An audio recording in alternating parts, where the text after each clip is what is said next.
Assalamualaikum warahmatullahi wabarakatuh. Selamat siang, salam sejahtera untuk kita semua. Shalom, Om Swastiastu, Namo Buddhaya, salam kebajikan. Selamat datang di seri keempat workshop PKKM TPB UGM yang mengangkat tema implementasi teknologi 4.0 untuk kegiatan panen kakao terkendali. Sebelumnya, perkenalkan, saya Elina Daniswari, mahasiswa Teknik Pertanian Universitas Gadjah Mada sebagai pembawa acara pada siang hari ini. Acara ini adalah bagian dari serial workshop mingguan yang diadakan 2 kali dalam seminggu dengan narasumber dari mitra Departemen TPB, baik dalam negeri maupun luar negeri, yang memiliki keahlian dalam bidang terkait. Sebelum memulai rangkaian kegiatan workshop pada siang hari ini, izinkan saya untuk menyampaikan beberapa tata tertib yang harus dipatuhi sepanjang kegiatan ini berlangsung. Pertama, peserta diwajibkan hadir 10 menit sebelum acara dimulai, yakni pukul 12.50 waktu Indonesia Barat. Kedua, peserta wajib menggunakan format penamaan, instansi, garis bawah, nama lengkap. Untuk mengubah format penamaan tersebut, Anda dapat menekan tombol di pojok kanan atas pada participant list, kemudian tekan more, lalu tekan rename, dan isikan sesuai format yang diinginkan. Ketiga, peserta diharapkan menggunakan virtual background yang disediakan oleh panitia selama sesi workshop berlangsung. Virtual background tersebut dapat diakses melalui link yang akan disampaikan oleh panitia melalui kolom chat room Zoom atau pada link yang sudah dibagikan pada grup WhatsApp. Keempat, peserta diharapkan untuk mengaktifkan video hingga video on selama sesi workshop berlangsung. Kelima, peserta wajib menonaktifkan suara atau mute selama sesi workshop berlangsung, kecuali memperoleh izin dari moderator atau panitia PKKM. Keenam, peserta yang mengalami kendala selama kegiatan berlangsung dapat menghubungi panitia melalui private chat. Ketujuh, peserta diharapkan berpakaian dan berperilaku sopan selama sesi workshop. Kedelapan, peserta dapat menyampaikan pertanyaan melalui kolom chat atau secara langsung melalui mikrofon setelah dipersilahkan oleh moderator. Kesembilan, dimohon bagi para peserta untuk dapat mengisi presensi kehadiran melalui tautan yang akan disediakan ketika sesi berlangsung. Lalu terakhir, informasi seri selanjutnya workshop PKKM dapat dilihat pada akun Instagram kami, yakni @tpb.ugm, serta akun Facebook atau Twitter @tpbugm. Diharapkan seluruh peserta mematuhi tata tertib yang ada, supaya workshop dapat berjalan dengan lancar. Pada workshop kali ini, kita akan berdiskusi ditemani dengan Bapak Aris Budiman, Sarjana Pertanian, Magister Sains dari Pusat Penelitian Kopi dan Kakao Indonesia, yang akan membawakan materi mekanisme penjadwalan panen. Kemudian akan dilanjutkan oleh Bapak Dr. Insinyur Heri Wiryanata, Magister Sastra dari Institut Pertanian Stiper atau Instiper, Yogyakarta, yang akan membawakan materi proses penanaman, panen, pasca panen kakao. Supaya diskusi berjalan dengan kondusif, kita juga akan ditemani oleh seorang moderator. Izinkan saya untuk memperkenalkan moderator pada diskusi siang hari ini melalui CV berikut. Beliau adalah Ibu Siti Mariam, Sarjana Teknologi Pertanian, Master of Science, yang merupakan dosen Departemen Teknik Pertanian dan Biosistem. Beliau berpendidikan di Sarjana Teknik Pertanian Universitas Gadjah Mada dan S2 Master of Science Wageningen University. Beliau memiliki penelitian dan publikasi Levels of Methylgenol and Eugenol in Instant Herbal Beverages available on the Indonesian market and related risk assessment.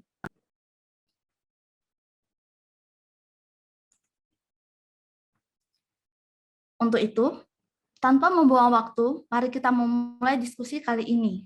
Kepada Ibu Siti Mariam, kami persilahkan.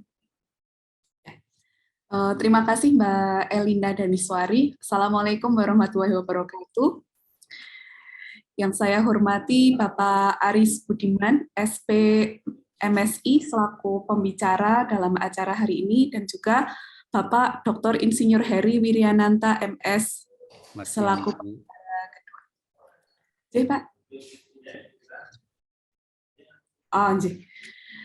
Yang saya banggakan peserta workshop PKKM seri keempat dalam acara implementasi program kompetisi kampus merdeka dengan topik implementasi teknologi 4.0 untuk kegiatan panen kakao yang terkendali. Baik, izinkan saya menjadi moderator pada acara hari ini. Saya Siti Mariam dari Departemen Teknik Pertanian dan Biosistem.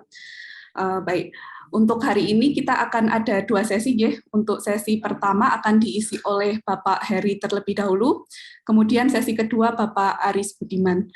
Nah, setiap sesi pembicara diberikan waktu 45 sampai 60 menit untuk memaparkan materi. Sesi pertama akan dilanjutkan dengan pembicara sesi kedua, dan setelah itu kita akan masuk ke sesi diskusi selama 60 menit. Nah, peserta yang mempunyai pertanyaan silahkan menuliskan di kolom chat atau boleh menggunakan fitur raise hand. Nah, sebelum kita memulai sesi pertama, izinkan saya memperkenalkan pembicara yang pertama, Bapak Dr. Insinyur Heri Winananta MS.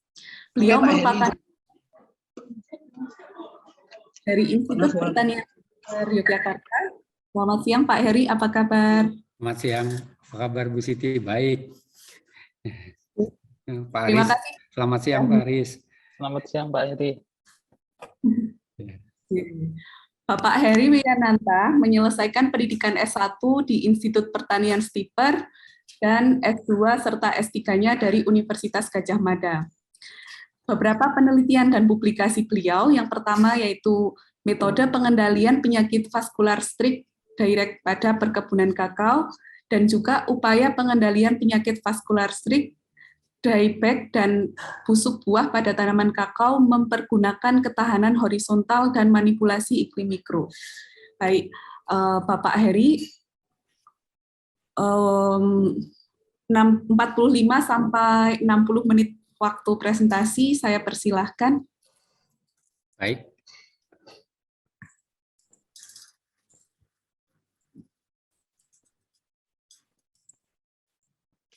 Bisa terlihat? Bisa terlihat. Baik, selamat siang. Assalamualaikum warahmatullahi wabarakatuh dan salam sejahtera bagi kita semua. Ibu Siti Mariam yang saya hormati, juga Pak Aris Budiman dari Puslitoka, juga teman-teman dosen, juga para Bapak Ibu, para mahasiswa yang berbahagia. Terima kasih atas kesempatan yang diberikan kepada saya. Dalam kesempatan ini saya akan sharing mengenai pemeliharaan dan penanganan produk primer kakao. Mungkin agak sedikit bergeser dari apa yang dikomunikasikan ke saya, tapi sebetulnya substansinya tidak mengalami perubahan.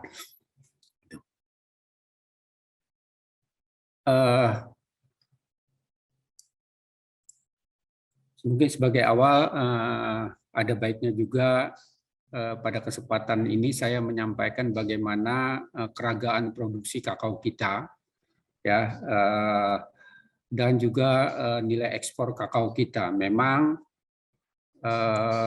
kalau dilihat produksi ini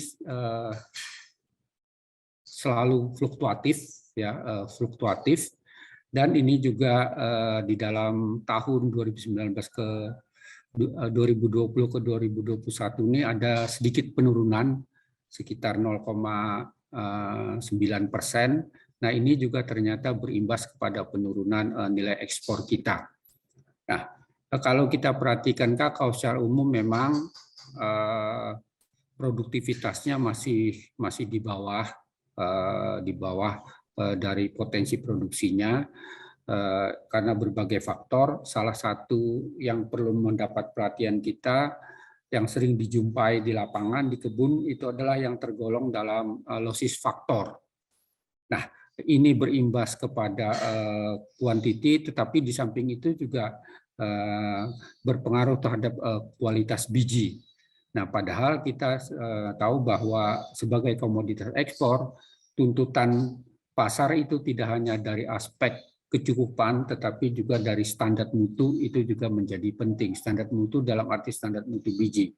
Nah, oleh karena itu, maka sudah saatnya lah kita secara intens menerapkan bagaimana best management practices itu di perkebunan kakao. Nah, kalau kita berbicara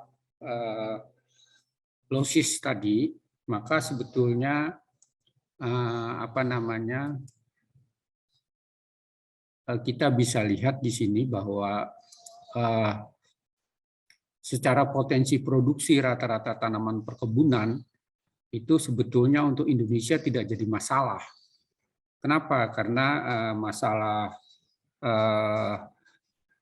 faktor dasarnya itu hampir tidak ada keterbatasan, dalam arti sinar matahari cukup, lama penyiraman cukup, suhu berada pada kisaran yang baik, konsentrasi CO2 tinggi, sehingga tetapi pada kenyataannya potensi agroklimat yang baik ini itu belum menjamin bahwa potensi produksi itu akan tercapai. Nah, salah satu faktor pembatasnya dalam hal ini adalah air dan unsur hara, ya, yang mana kita tahu sekarang ya mungkin salah satu penyebab dari produksi itu turun juga mungkin salah satu untuk tanaman perkebunan adalah masalah kondisi iklim yang secara makro itu cukup berdampak. Nah, di samping itu juga adalah masalah nutrisi. Tapi faktanya itu tidak cukup, ternyata masih ada kelompok faktor lain yang mempengaruhi produksi yang kita dapatkan, yaitu ada masalah gulma, masalah hama, masalah penyakit, dan juga mungkin masalah polutan dalam arti mungkin pencemaran seperti misalnya tanah-tanah yang berkadar garam tinggi, itu seperti itu. Ya, nah ini penting karena sebagai tanaman tahunan, pengaruh ini semua itu tidak dirasakan saat itu, ya, tetapi memerlukan waktu, ya, yang rentang waktunya mungkin dari beberapa bulan sampai kurang lebih 2 tahun. Memang inilah yang menjadi karakter khas untuk tanaman tahunan yang didominasi, yang tanaman perkebunan yang didominasi oleh tanaman perkebunan. Nah, oleh karena itu maka ke depan pemikiran mengenai adanya database untuk komoditas perkebunan itu sangat penting, terutama akan kita manfaatkan untuk apa? Untuk memitigasi kemungkinan-kemungkinan faktor pembatas yang akan berpengaruh terhadap yield kita. Nah, menginjak kepada kakao sesuai permintaan, saya poin-poin saja. Penanaman mungkin kita sudah tahu rata-rata jarak tanam itu 3x3 dan 4x2 ini. Tapi yang perlu diketahui, kata kakao itu di dalam pengusahaannya itu mutlak memerlukan tanaman penaung. Ya. Nah, namun sebelumnya yang penting juga adalah bagaimana kita menentukan kelas kesesuaian lahan, mencari lahan yang kira-kira punya kelas bagus, apakah itu S1, ya, atau kalau tidak dapat S1, S2 yang faktor pembatasnya mulai ada. Nah, berbicara mengenai lahan, maka tantangan ke depan terbuka peluang untuk kita misalnya membuat semacam peta digital, ya, atau bagaimana kita membangun sistem informasi di perkebunan kakao, misalnya yang berbasis blok, ya, sistem informasi berbasis blok, sehingga pengguna user itu bisa memanfaatkannya secara real time. Karena untuk tanaman perkebunan yang manajemennya itu sudah standar seperti perkebunan kakao, maka potensi ke arah membangun manajemen kebun berbasis blok itu sangat besar, dan dalam hal ini maka IT itu menjadi tulang punggung utama. Nah, memang kalau kita perhatikan, memang kakao itu dari asal usulnya di hutan Amazon sana itu adalah sebagai understory atau tanaman bawah, ya. Nah, ini rupanya diadaptasi di dalam kultur teknisnya, diadaptasi di dalam kutub teknisnya. Nah, ini kita lihat berbagai macam tanaman penaung yang dipergunakan di sini. Ini merupakan bagian penting dari sistem pengelolaan perkebunan kakao. Meskipun di dalam uji coba ada yang menunjukkan bahwa kalau tidak diberi naungan, maka produktivitasnya akan tinggi sepanjang air itu cukup, tetapi ternyata umur ekonomisnya menjadi lebih pendek. Nah, apa yang menarik yang menjadi entry point untuk masuknya teknologi precision atau precision teknologi ini tidak lain adalah bagaimana kita bisa membangun kondisi optimum berapa sinar matahari yang yang sampai di permukaan tajuk, sampai di dalam tajuk, dan yang bisa dimanfaatkan. Maka di sini menjadi peluang untuk kita membangun misalnya bagaimana artificial intelligence atau sejenisnya itu. Ya. Mohon maaf Bapak, presentasinya tidak terlihat. Oh ya, Bu.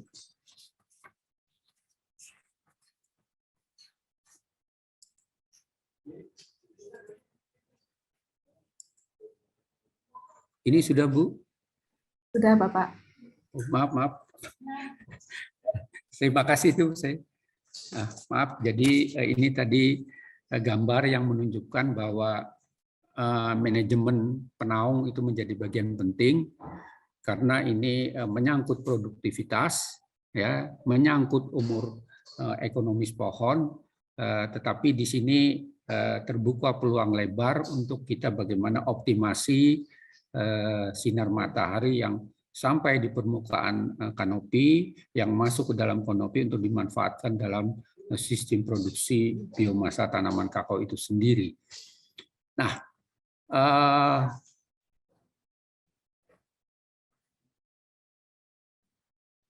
kalau kita berbicara kanopi pada tanaman kakao, ada 3 pola penutupan yang itu juga akan menjadi pertimbangan di dalam penentuan jarak tanam, ya.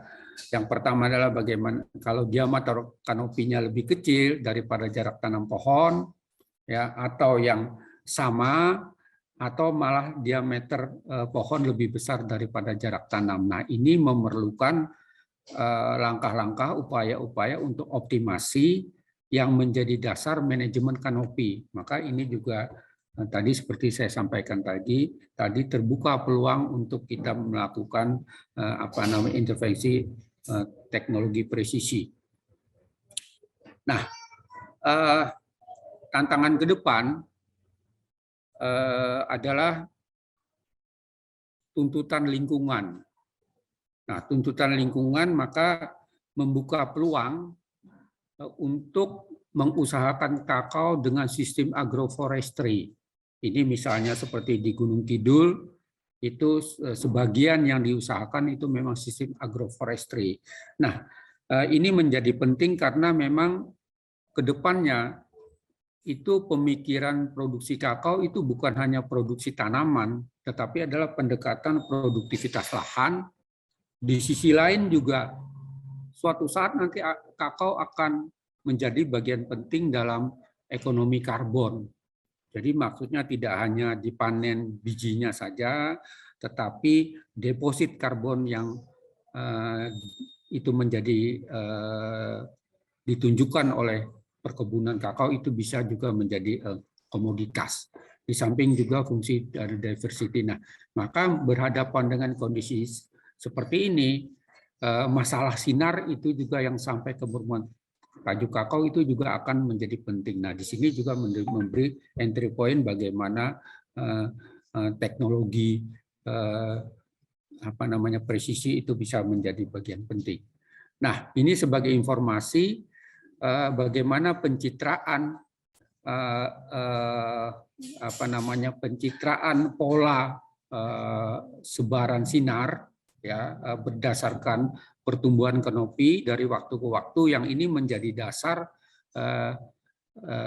untuk manajemen kanopi, termasuk di dalamnya adalah pemangkasan. Itu seperti itu. Ya.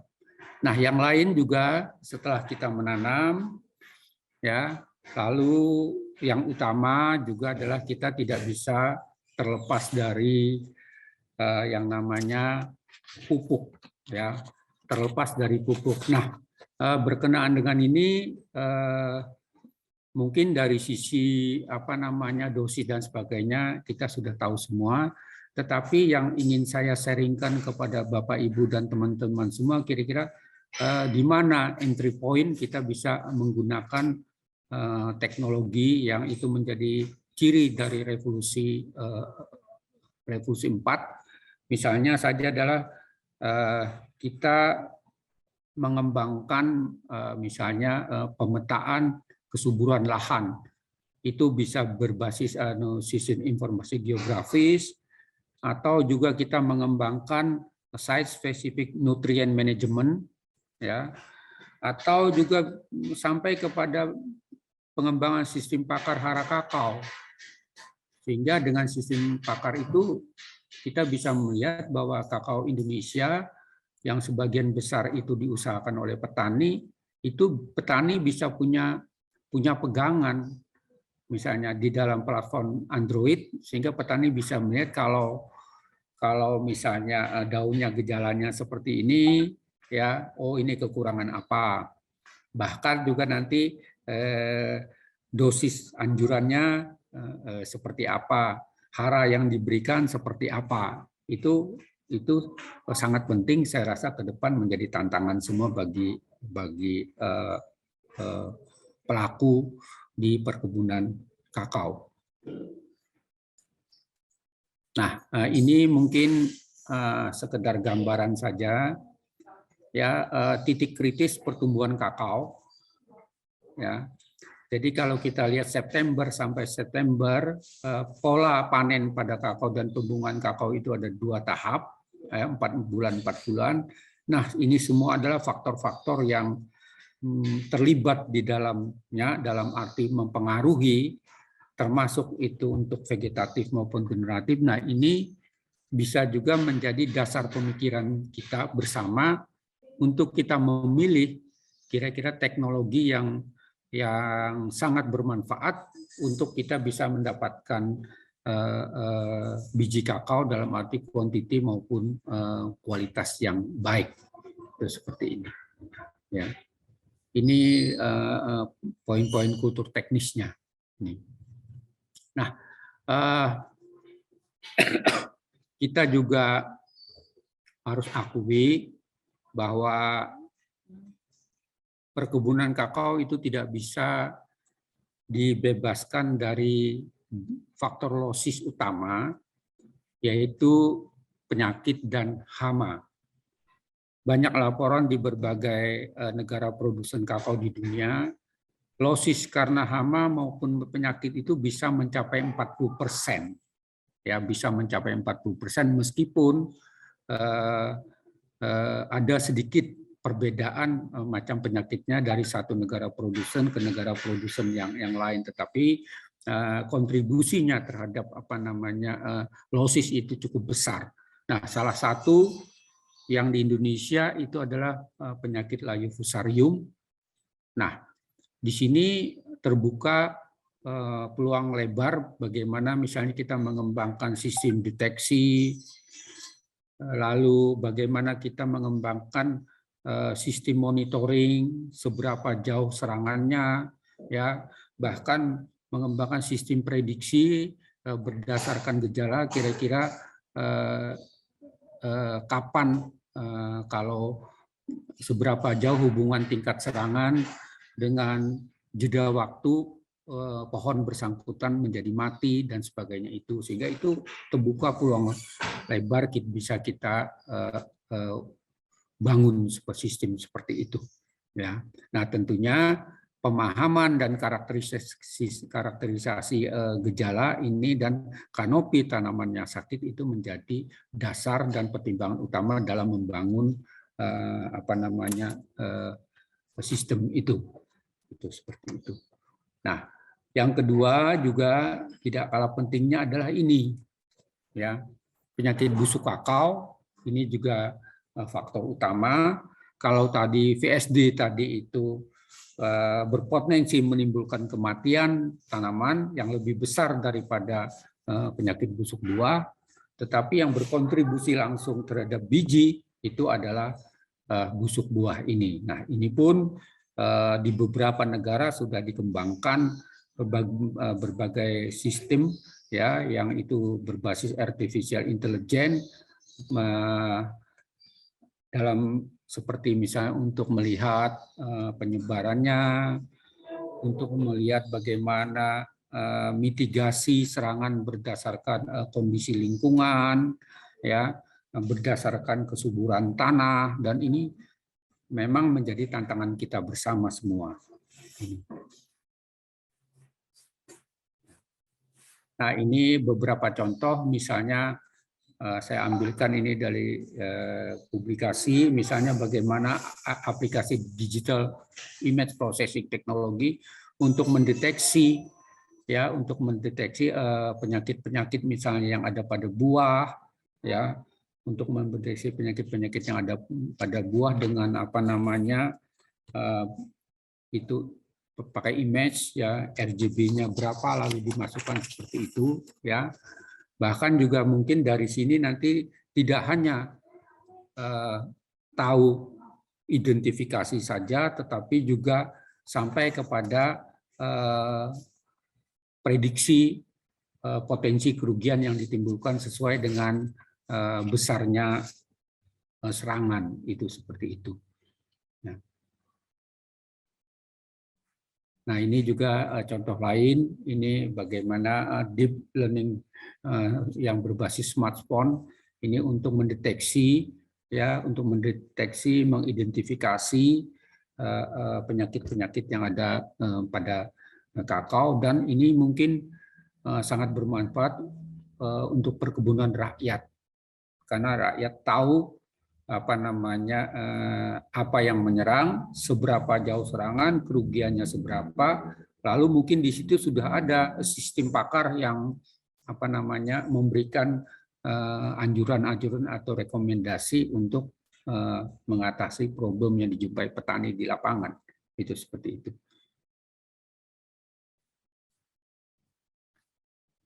Nah, ini juga hama yang jadi masalah penggerek buah kakao, ya.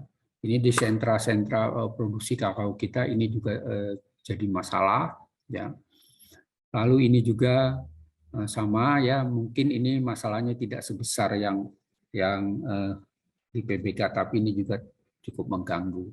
Nah, itu adalah persoalan-persoalan, masalah-masalah yang kita hadapi di pertanaman secara rutin, ya. Nah, sehingga itu perlu mendapat perhatian kita untuk bagaimana masalah-masalah tersebut bisa kita kurangi dampaknya, bisa kita antisipasi sejak dini. Nah, disitulah entry point-nya bahwa pengembangan teknologi berbasis artificial intelligence, precision teknologi dan sejenisnya itu menjadi sangat penting. Nah, sekarang tiba kita kepada panen, nanti mungkin Mas Aris nanti banyak detail menyampaikan mengenai hal ini, ya. Selama ini memang panen itu petani itu melakukan berdasarkan perubahan warna, ya. Kalau misalnya yang mentah menjadi matang seperti ini, yang mentahnya agak merah tua, ya, merah maron, mentah menjadi merah orange. Lalu kalau yang hijau itu akan menjadi kuning. Nah, itu memang selama ini itu dianggap yang paling cepat, ya, dianggap itu yang paling cepat, dan itu menjadi dasar kita melakukan panen, dasar kita melakukan taksasi produksi. Nah, ke depan mungkin perlu dikembangkan sistem taksasi produksi yang berbasis citra, ya, yang berbasis citra. Lalu juga perlu kita pikirkan seberapa jauh misalnya hubungan antara perubahan warna ini dengan kualitas biji kakao, lalu apa namanya, dengan aroma dan cita rasa seperti itu. Ya. Nah, termasuk juga mungkin apa namanya, tingkat kematangan buah itu bisa misalnya dengan acoustic sensing, ya, di samping juga dengan sensor warna dan dengan dukungan machine learning itu sangat bermanfaat. Ke depan perlu dikembangkan hal ini. Ya. Nah, kalau selama ini ya panen konvensional, tapi di beberapa negara maju sudah diuji coba alat panen yang istilahnya robot pemanen, ya, itu tidak hanya tapi sudah dibekali dengan AI, bagaimana misalnya ini tingkat kematangan buahnya sudah bagus sehingga harus dipanen, apa yang dipotong dan sebagainya itu sudah diuji coba, meskipun mungkin masih ada penyempurnaan karena ada masalah-masalah, misalnya mensyaratkan panjang tangkai buah itu seberapa, itu masih ada seperti itu, ya. Nah, mungkin juga perlu cara-cara secara efektif untuk melakukan sortasi buah ini. Nah, setelah kita mendapatkan biji, kita melakukan fermentasi. Nah, mungkin selama ini orang melakukan fermentasi ya hanya sekian jam, ya, pindah lagi, sekian jam pindah lagi, ya. Tapi seberapa jauh itu kontribusinya, akurasinya mungkin perlu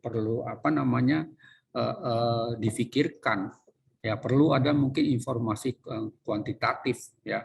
Karena saya yakin biji yang difermentasi seperti ini mungkin tingkat fermentasinya masih beragam meskipun sudah dibalik dan sebagainya, tapi pasti tingkat fermentasinya atau variasi antar biji itu masih cukup besar, ya. Nah, itu seperti itu. Nah, maka ini bisa menggunakan misalnya spectral information untuk membangun sistemnya. Itu seperti itu. Nah, juga yang tidak kalah pentingnya adalah ini kadar air, ya. Kalau selama ini kadar air itu ditentukan dengan alat tertentu karena ada skill misalnya seperti itu, tetapi masih terbuka peluang bagaimana kita mengembangkan sistem sensor yang itu bisa mendetek kadar air pada semua semua massa biji kakao yang dijemur ini, tidak berdasarkan sampling. Misalnya ada alat yang digerakkan di atas begini, terlihat keseragaman kadar airnya, itu seperti itu. Nah, ini juga ada dikembangkan di Ghana. Jadi bagaimana mendetek hibrid kakao, ya, karena biji-biji berdasarkan hibrid kakao itu didetek dengan hiperspektral dan chemometriknya. Ini juga teknologi yang dipakai di beberapa petani, ya, tapi bukan di Indonesia, ya, itu seperti itu. Nah, ini mungkin pernah saya tayangkan juga pada kesempatan serupa, tetapi kalau kita mau bicara mutu, maka kita bisa lihat faktor-faktor yang mempengaruhi ini, ya. Nah, ini bisa menjadi titik pijak kita untuk membangun teknologi yang sesuai dengan karakteristik zaman, dalam arti sesuai dengan revolusi 4, ya. Nah, lalu di sini juga kita bisa mengembangkan sistem serupa untuk keperluan sensor, ya, untuk keperluan sensor yang ini semua komponen-komponen yang terkait erat dengan bagaimana mutu dan cita rasa itu dibangun. Itu seperti itu. Nah, sekilas, nah ini mungkin sharing saja bahwa ada satu laporan oleh World Economic Forum, meskipun ini sudah 5 tahun yang lalu, ini adalah teknologi yang yang akan masuk ke dalam pertanian masa depan, dan saya rasa ini semua sudah, ya. Ini semua sudah, dan ini juga tentunya menjadi bagian penting nanti di dalam kita coba bagaimana teknologi yang menjadi tulang punggung dari revolusi industri 4 itu bisa diakomodir, bisa diimplementasikan, bisa dibangun di perkebunan kakao. Nah, ini beberapa outline ya, integrasi teknologi digital dalam siklus bisnis perkebunan itu ya, ada field mobility, ya, lalu data management, rapid image processing dengan macam-macamnya ini ya. Lalu bagaimana sistem monitoring real time ya, supply chain management buah, ini untuk perkebunan rakyat penting sekali itu ya. Itu ya, karena bagaimanapun kalau kita bisa disertai karakterisasi aroma dan cita rasa dari site penghasil buah itu, mungkin menjadi penting sekali teknologi supply chain management buah ini, dan ini bisa kita kembangkan dengan menggunakan basis Android misalnya, seperti itu ya. Sampai terakhir juga adalah pada bagaimana manajemen big data ini, seperti ini ya. Nah, itu mungkin yang bisa saya sampaikan. Terakhir saya mau sharing ini ya. Jadi memang kalau kita lihat, memang kenapa produksi kakao, biji kakao dunia itu sangat fluktuatif, karena memang kita tidak bisa lepas dari kerentanan kakao itu sendiri ya, kerentanan kakao itu sendiri terhadap kondisi tanah, kondisi iklim, termasuk perubahan-perubahan yang terikut atau yang diakibatkan oleh efek dari pemanasan global. Nah, memang yang paling terdampak memang adalah petani. Ya, petani kakao itu paling terdampak. Ya. Nah, kenapa bisa begitu? Karena ada hal-hal ini. Suhu meningkat, variabilitas curah hujan tinggi, ya, kelembapan udara rendah, dan bencana ini. Sehingga apa? Petani itu sangat rentan terhadap perubahan hal tersebut yang berdampak pada pendapatan, belum lagi kadang-kadang kebijakan pemerintah, akses sarana produksi yang terbatas, lalu pengetahuan mengenai perubahan iklim dan sebagainya itu ya. Nah, sedangkan kondisi lingkungan yang sekarang mendapat perhatian ini ya. Maka untuk membangun resilient kepada petani, kita perlu memperhatikan hal-hal ini. Dan adanya teknologi adaptif mitigatif untuk mengurangi pengaruh buruk dari kerentanan petani kakao terhadap pengaruh lingkungan, apakah itu iklim maupun faktor-faktor tanah yang lain. Nah, tentunya ini sangat dibutuhkan teknologi. Apalagi kita melihat bahwa petani kita itu, kakao ini diproduksi oleh sebagian besar perkebunan rakyat, maka adanya adanya teknologi tepat guna, tidak hanya dalam arti kultur teknis konvensional itu sudah biasa, tetapi terbantu dengan adanya teknologi-teknologi yang dikembangkan untuk memudahkan akses, untuk memudahkan monitoring, untuk mendukung mungkin membangun sistem mitigasi di perkebunan kakao rakyat yang selama ini memang menjadi masalah nasional ya, terutama di Sulawesi. Mungkin saya singkat saja yang bisa saya sharingkan. Terima kasih Bu. Terima kasih Bu Siti. Terima kasih sekali Pak Heri Wiryananta atas materi yang sangat membuka pemikiran kita ya. Ternyata sangat besar potensi pengembangan teknologi informasi dalam bidang kakao ya, mulai dari panen, mulai dari di lahan, panen, dan juga pasca panennya. Nah, memang di era industri 4.0 atau di agriculture 4.0 ini implementasi teknologi informasi itu menjadi hal yang sangat penting ya Pak. Monitoring lahan, kemudian penentuan kesesuaian nutrisi, kebutuhan air, kebutuhan penyinaran, dan sebagainya. Jadi mungkin untuk memperjelas lebih dalam tentang penerapan teknologi 4.0 di bidang pengolahan dan juga penanaman kakao, kita akan lanjut ke pembicara kedua terlebih dahulu. Bagi semua peserta yang sudah mempunyai pertanyaan, baik untuk pembicara pertama maupun kedua, bisa menuliskan pertanyaannya di kolom chat dengan menulis nama, asal instansi, dan pertanyaan. Baik, kita lanjutkan pembicara kedua. Di sini ada Bapak Aris Budiman, SPMSI. Selamat siang, Bapak Aris. Selamat siang, Bu. Apa kabar, Pak? Baik, Bu.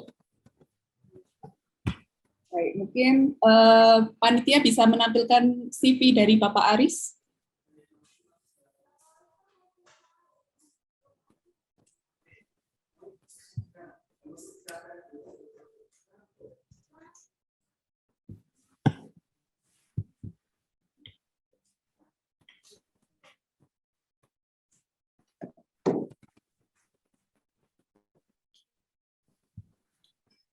Panitia, mohon maaf. Apakah bisa ditampilkan CV dari Bapak Aris?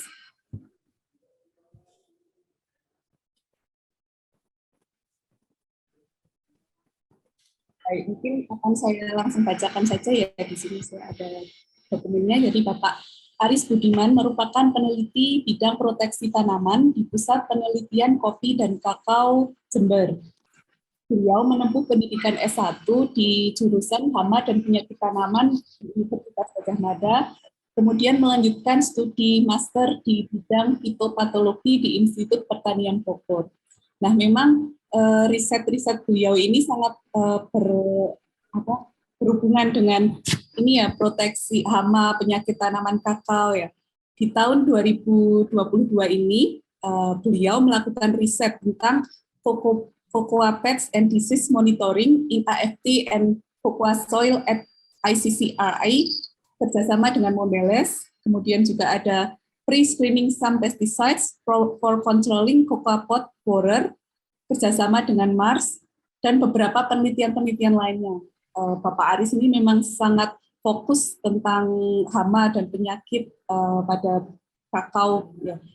Baik, Bapak Aris, waktu saya persilahkan 45-60 menit untuk presentasinya.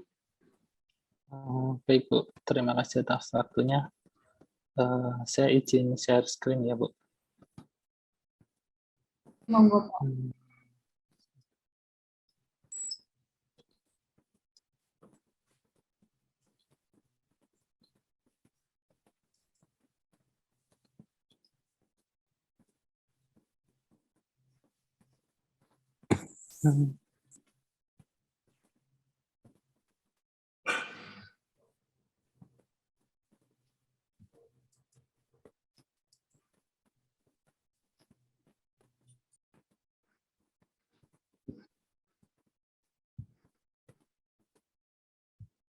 Apa tayangannya sudah terlihat, Bu? Sudah, Pak? Sudah ya? Sudah. Terima kasih. Assalamualaikum warahmatullahi wabarakatuh. Terima kasih atas waktu yang diberikan. Di sini saya akan menyampaikan tentang salah satu bagian dari budidaya kakao yang nantinya akan membuka wawasan adik-adik, terutama terkait membahas masalah-masalah yang akan ada dan akan dihadapi dalam satu proses panen kakao. Jadi memang kakao ini memiliki beberapa karakter tertentu. dalam baik itu budidaya dan panen. Terus yang terakhir, sebagai informasi bahwa kakao ini di Indonesia dari sektor perkebunan yang aktif di Indonesia merupakan komoditas yang aktivitas perkebunannya paling tinggi, cost of biaya tenaga kerja dan paling tinggi, dan risiko biotik atau hama penyakit yang sampai saat ini juga paling tinggi. Jadi masalahnya cukup banyak. Jadi nanti bisa dilihat tentang apa yang bisa kita lakukan, baik itu dari sudut pandang teknologi sederhana ataupun teknologi yang memerlukan kecerdasan buatan. Jadi secara umum budidaya kakao on farm, jadi melibatkan banyak hal yang tadi sudah saya singgung. Jadi di sini untuk tanaman kakao, faktor input produksi yang cukup tinggi adalah penggunaan pupuk dan aplikasi teknologi pengendali OPT. Nah, ini input produksi yang tinggi, di situ memakan tenaga kerja yang tinggi, memakan biaya belanja yang tinggi. Jadi dengan itu kita juga masih menanggung resiko tentang kegagalan panen, baik itu karena adanya penyakit ataupun juga salah atau telat dalam misal pemangkasan atau dan yang lainnya. Nah, dari aspek yang lebih luas, jadi efek multiplier-nya tidak hanya dipandang dari sudut pandang agronominya, faktor penentu suksesnya kakao di Indonesia ini ada beberapa macam. Yang tadi saya sampaikan yang dari tanaman, kemudian petani di Indonesia, masalah utamanya sekarang adalah minat. Jadi minat untuk berkebun dan bertani juga rendah. Jadi regenerasinya masih didominasi dengan petani generasi mungkin petani yang bertani sejak 30 tahun yang lalu. Jadi petani-petani muda masih belum banyak mau yang bergerak langsung sebagai penanam tanaman perkebunan. Nah, nanti dan kaitannya efisiensi pengurangan hasil dengan teknologi yang ada. Terus yang kedua adalah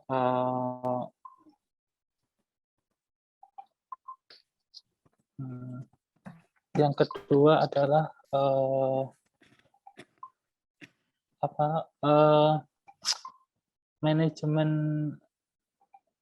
tentang investasi. Jadi semenjak tahun 2013 harga kakao turun dan mulai drastis sejak mulai 2017. Jadi bagaimana caranya suatu investor itu untuk meningkatkan gairah untuk menanamkan modal, baik itu sebagai penanam langsung ataupun pemberi pembiayaan untuk tetap menanam.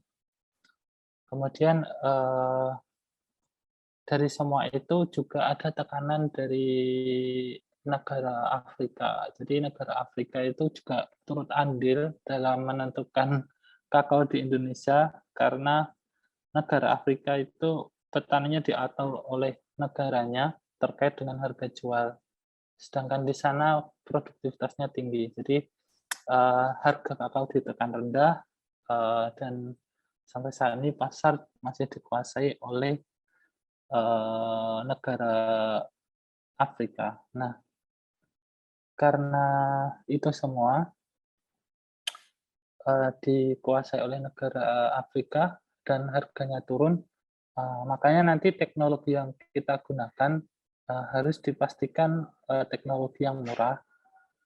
Kalaupun itu teknologi yang mengharuskan pakai IoT ataupun komponen teknologi tertinggi, itu harus bisa diakses oleh petani secara murah. Jadi level teknologinya seperti harga jual handphone gitu. Jadi handphone itu dulu didapatkan dengan harga sampai puluhan juta, sampai sekarang ada harga handphone yang 2 juta sudah teknologinya setara dengan komputer saat ini. Jadi perlu dilakukan penyesuaian itu. Karena kalaupun kita melakukan teknologi namun tidak bisa sampai ke petani langsung, itu akan susah. Karena di Indonesia sendiri 90% kakao ditanam oleh petani saat ini.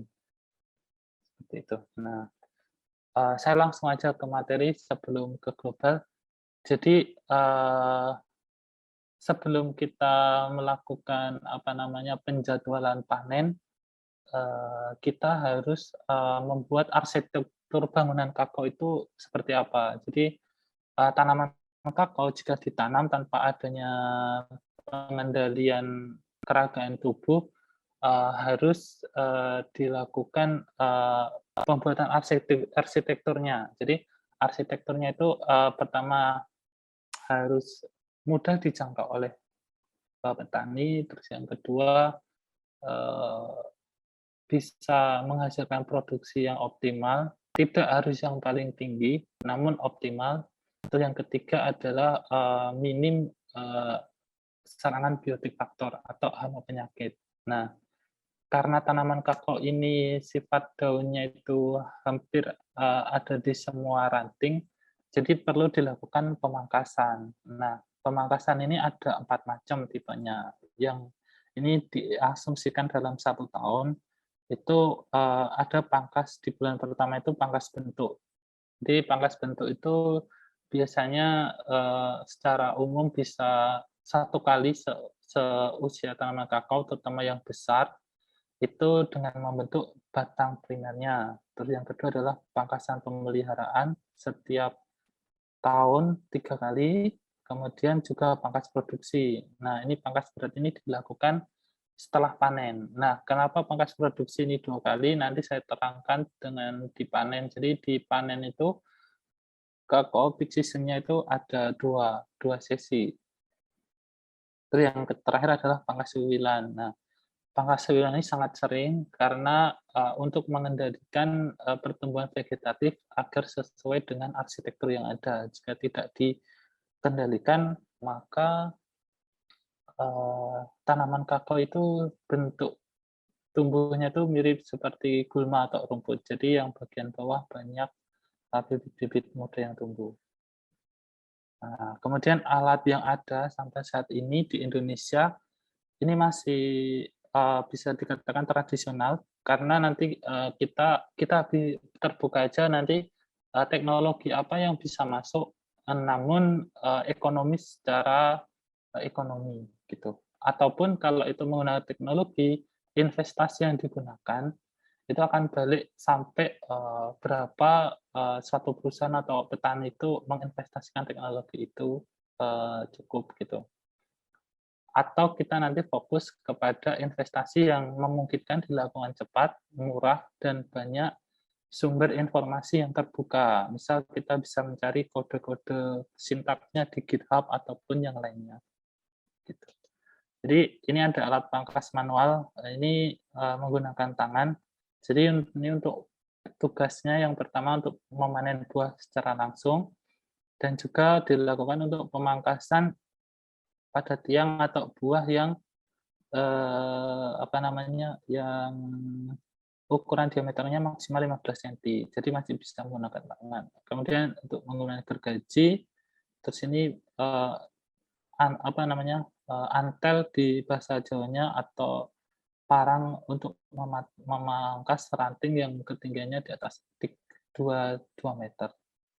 Kemudian ini ada satu kits yang memanfaatkan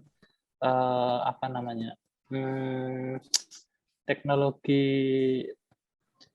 daya tarik secara langsung. Cuman ini kelemahannya harus melakukan penarikan. Jadi teknologi yang bisa dilakukan di sini adalah bagaimana menciptakan torsi yang sangat tinggi di pisau dengan meminimalkan energi dari petani untuk memangkas. Nah, ini secara praktek torsinya masih tinggi di petaninya, jadi masih kelelahan. Jadi bisa menggunakan baterai motorized ataupun bisa menggunakan teknologi reduksi tekanan seperti menggunakan prinsip hukum-hukum fisika yang ada. Lanjut. Nah, ini arsitektur yang pertama, yaitu pangkasan tipe tanaman kakao ortotropik. Ini tipe plagiotropik. Saya salah ketik, nanti saya revisi ya. Jadi plagiotropik itu diawali dari perkembangbiakan bahan tanam kakao dari daun plagiotrop. Mudahnya daun plagiotrop itu daun yang ke samping, jadi tumbuhnya hanya ke samping kiri dan kanan. Tuh. Makanya ini saat tumbuh, ini batang pokoknya itu sangat pendek, hampir menyentuh ke tanah. Nah, ini pangkasannya arsitekturnya seperti ini, yaitu batang-batang yang ke bawah ini dipotong, ini dipangkas, sampai akhirnya membentuk pada tanaman ini disisakan batang yang ke arah atas, dan nanti ranting-ranting utama ini akan jadi bakal untuk buah dan bunga tumbuh. Bagian atas adalah mesin produksi fotosintesis. Nah, ini tipe arsitektur 1. Nah, ini secara penampakan seperti ini. Nah, ini yang plagiotrop tadi. Nah, ini yang ortotropik. Nah, bedanya apa plagiotrop dan ortotropik? Yaitu kalau ortotropik itu sumbernya dari biji atau rekayasa bahan tanam yang mendekati biji atau OSC, yang nantinya rantingnya batang utamanya itu sangat tinggi, minimal sekitar 70 cm sampai 1 meter, 1,2 meter, seperti itu. Kemudian cabang atasnya mirip, cuman ini dipotong, dijadikan 3 cabang utama. Nah, keunggulan arsitektur ortotropik ini dia umumnya tidak menggunakan batang bawah atau tidak bersambungan, jadi tidak ada istilahnya kematian di usia tengah karena inkompatibilitas. Kemudian tanaman ini lebih tahan terhadap penyakit-penyakit yang lembab seperti penyakit busuk buah yang sebelumnya diterangkan, itu salah satu predisposisinya kelembaban. Nah, kemudian menambahkan yang sebelumnya, kita juga melihat biologi dari biji atau buah kakao dilihat dari usianya. Jadi tanaman kakao ini berbuah setiap saat dan panen juga setiap saat. Namun tidak boleh didiamkan sampai masa penuh. Jadi overripe itu dihindari karena bijinya akan bercambah dan tidak bisa diproses lebih lanjut secara baik karena masuk biji-biji yang afiran.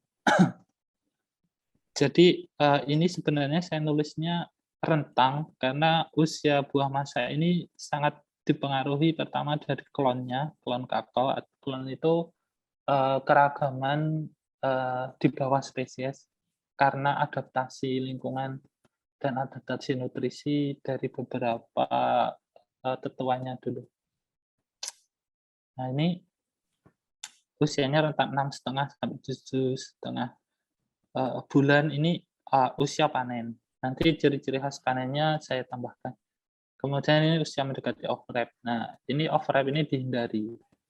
Nah, secara normatif jarak antar panen kalau di perkebunan besar itu tiap 2 minggu.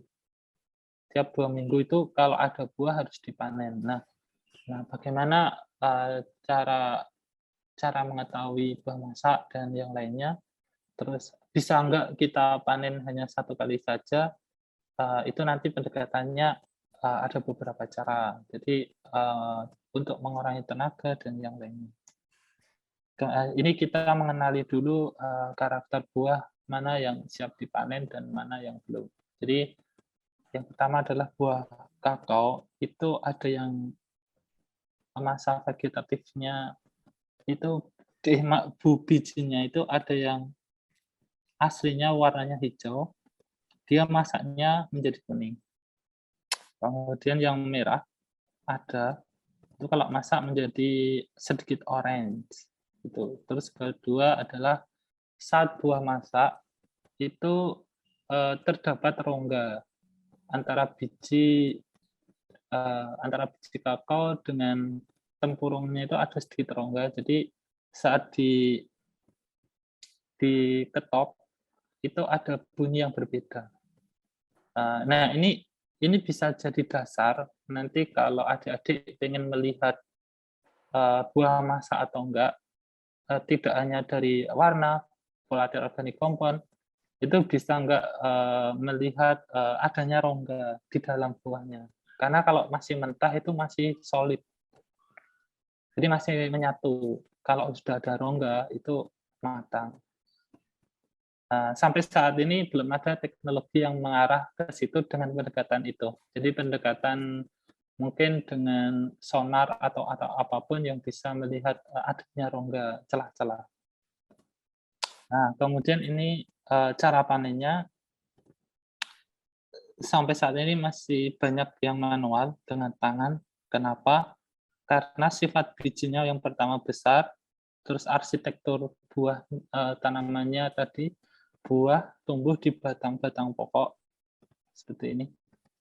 Kemudian hindari juga pemanenan secara kasar karena ada bunga di beberapa sekitaran buah ini.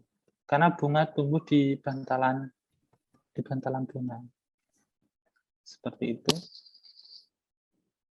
Nah, jadi untuk mekanisasi memang harus selektif seperti yang sebelumnya tadi menggunakan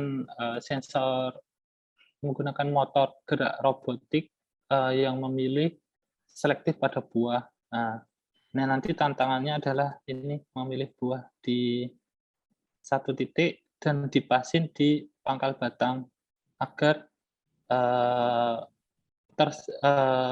tersisa bantalan ini biar tidak sobek, biar bunga-bunga ini selamat. Jadi tidak boleh memotong buah kakao dengan cara menarik ataupun memutar. Jadi harus ada potongan pisau di sini. Nah, ini tadi yang saya sampaikan ya. Jadi ini buah mentah ini solid dengan tempurungnya.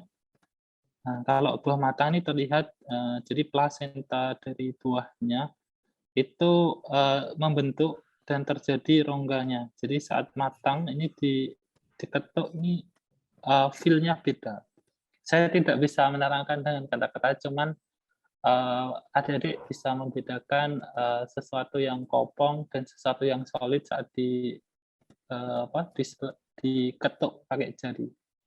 Jadi ada dua variabel untuk menjudgment ini masak atau bukan. Jadi dari warna secara umum, dari klon apa, terus diketuk. Terus yang terakhir adalah saat lebih dari 2 minggu dari fase matang ini, dia akan berkecambah, jadi overripe. Jadi hindari juga masak berlebihan. Jadi ini yang jadi kendala kenapa panen harus rapat seperti itu. Terus lanjut, nah ini faktornya jadwal panen itu secara detail atau secara umum ada 4. Yang pertama memang dikarenakan iklim lokasi tanaman kakao atau iklim mikro ini berimpact terhadap suhu mikro dan pembungaan terutama. Jadi iklim pembungaan di situ peak season-nya juga berpengaruh dengan buah masak. Yang kedua adalah perawatan.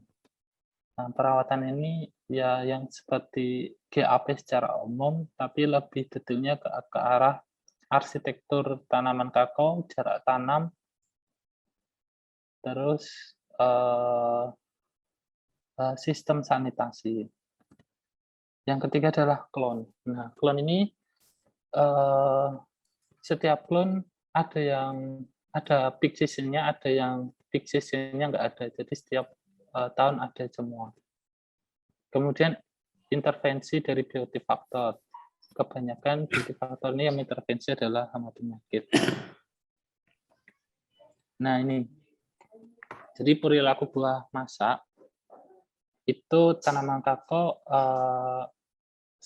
secara masaknya itu sepanjang tahun. Jadi berbuah sepanjang tahun, berbunga sepanjang tahun. Namun sebagian besar yang ada di Indonesia puncaknya ada 2 kali dalam 1 tahun, yaitu puncaknya di antar perpindahan musim. Jadi dari musim kemarau ke hujan ataupun sebaliknya dari hujan ke kemarau. Jadi antara Juni Juli, kalau mungkin dokumen tahun-tahun sebelumnya sama 6 bulan kemudian. Nah itu ada apa namanya, yang kedua ada klon-klon yang terbaru yang dari hasil pengamatan panen ini serentak. Jadi maaf, bukan serentak, di sepanjang tahun ada, dan peak season-nya itu tidak terlihat begitu jelas. Jadi peak season-nya itu tidak terlalu jelas ini. Jadi nggak ada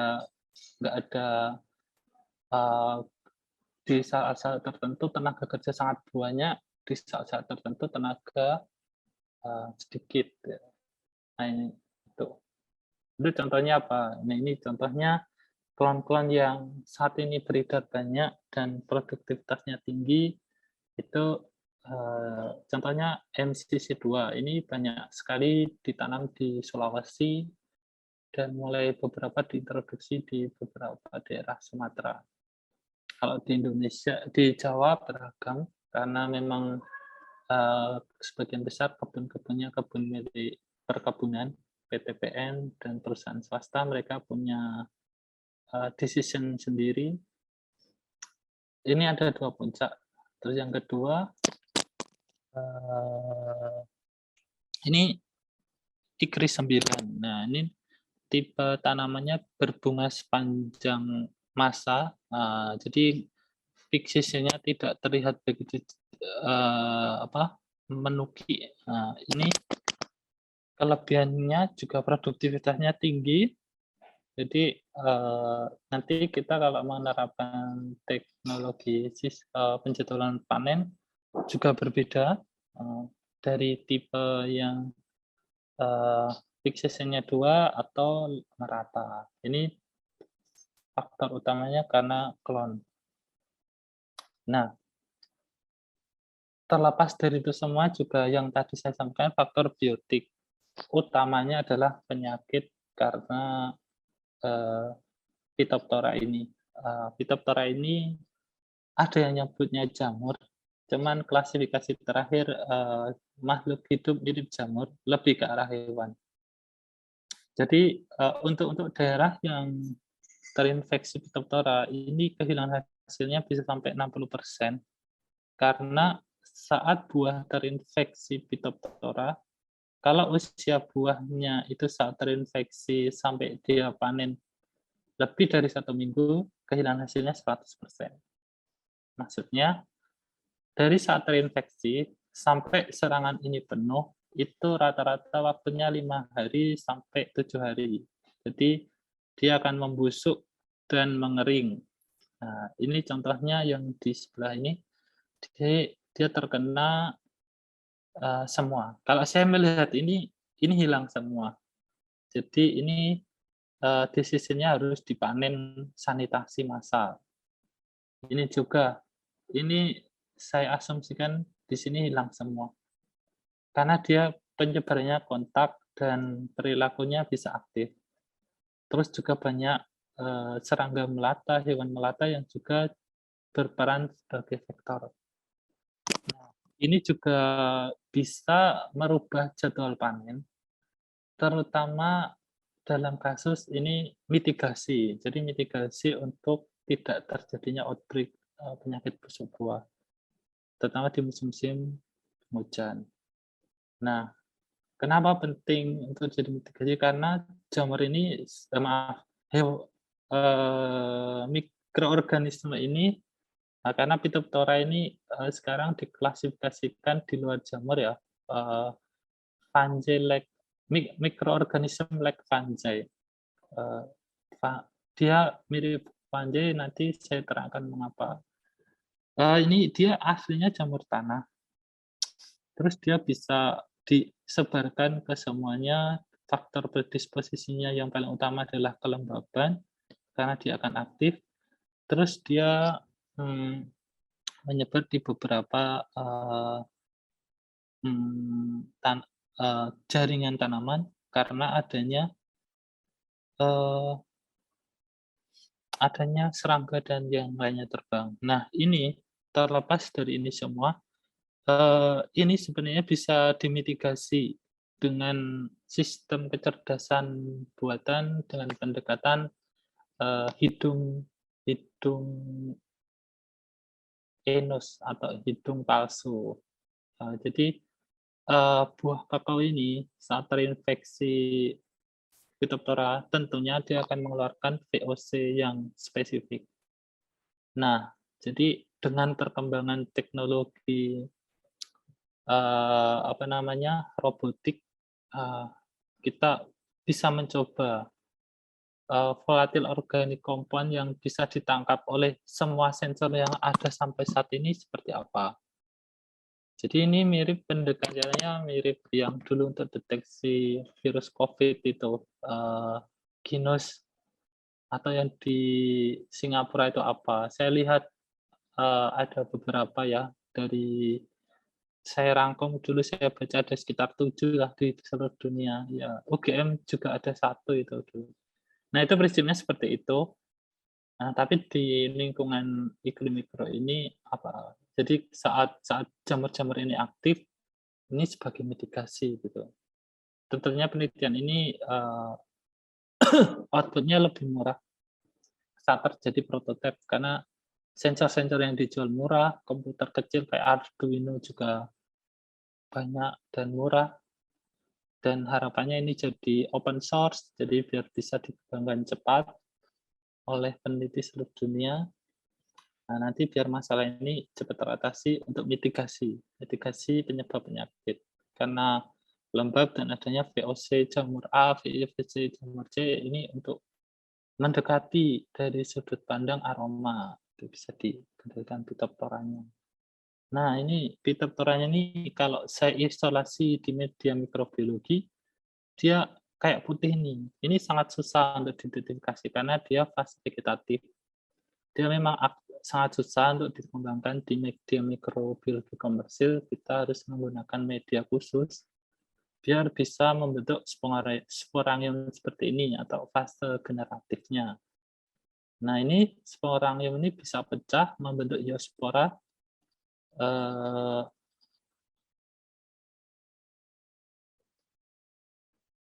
Zoosporanya, nah seperti ini. Ini sporangium pecah membentuk zoospora. Dia seperti hewan ya, karena kalau ini jamur kan kok ada makhluk yang jalan, karena ini zoosporanya punya flagela, makanya tadi ada skema yang aktif jalan. Nah, ini termasuk jamur yang sangat berbahaya di hampir semua komoditas.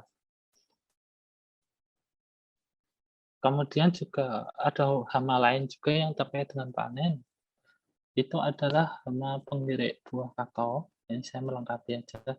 Jadi intinya saat dipanen, ini buah ini rusak, kehilangan hasilnya kalau kayak gini total loss, nggak bisa dipakai, karena bijinya juga masih mentah.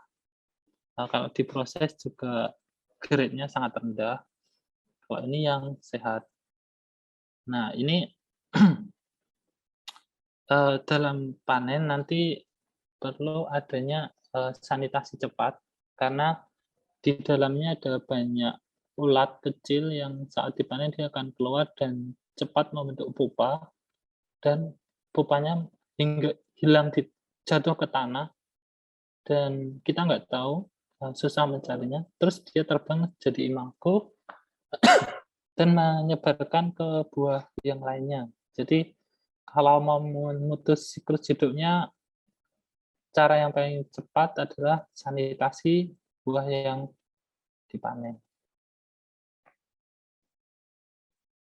Nah, ini sebagai gambaran lagi teori peluangnya. Jadi buah kakao itu kita asumsikan berbunga 100%. Nah, biasanya bunga itu berbuah sekitar 100 sampai 350 bunga per tahun. Dia 50% gagal diserbuki karena apa namanya, tidak dapat peluang untuk terserbuki, baik itu dengan bantuan angin, gravitasi, ataupun serangga. Jadi di sini teknologi yang paling mudah memang menggunakan ekologi, yaitu dengan serangga penyerbuk. Jadi kalau dari teknologi komputasi masih belum ada, kalaupun ada sangat mahal. Kemudian ini layu pentil, ini predisposisi utamanya adalah kekurangan nutrisi secara fisiologis, kemudian terserang penyakit jamur yang mematikan dia secara cepat. Nah, ini cukup besar juga porsinya, sekitar 20-25% dia hilang. Jadi saat kecil, usia 2 minggu, dia akan mati dan jatuh. Yang ketiga adalah tersisa 25%. Ini yang kita lihat buahnya yang agak besar sampai yang besar nih. Nah, dari 25% ini 80% lebih lah ini dihilangkan karena infeksi hama dan penyakit, serangan hama dan infeksi penyakit. Nah, ini yang terlihat secara statistik langsung ini, jadi kehilangan hasilnya. Kalau ini jarang banyak statistisian atau ahli ekonomi menghitung di sini, di lingkup ini, dari potensi yang ada. Kemudian yang terpanen ya, sangat sedikit ini. Ini kemungkinan sekitar 30-50 buah per pohon per tahun. Jadi sebanyak itu yang dipanen. Atau sekitar 2,5 kilo lah biji kering satu pohon satu tahun. Kalau di Indonesia normalnya sekitar 1 kilo. Nah, gap teknologinya memang untuk meningkatkan teknologi efisiensi panen, ini diskusi ya. Karena penjadwalan panen di kakao ini memang rigid banget, secara jadwal memang peak season-nya adalah 1 bulan di tiap 6 minggu. Secara umum di Indonesia waktunya bulannya tidak tentu karena ditentukan oleh musim penghujan dan kemarau, tapi umumnya di Juni, Juli, sama Desember, Januari itu. Nah, kita bisa bikin kalau untuk meningkatkan efisiensi panen ya, bisa bikin automated weather station dan sensor versi yang murah di lahan mikro. Murah ini ya bisa dibikin oleh anak bangsa karena memang sebenarnya HPP-nya nggak terlalu tinggi kalau saya lihat dari komponen yang ada.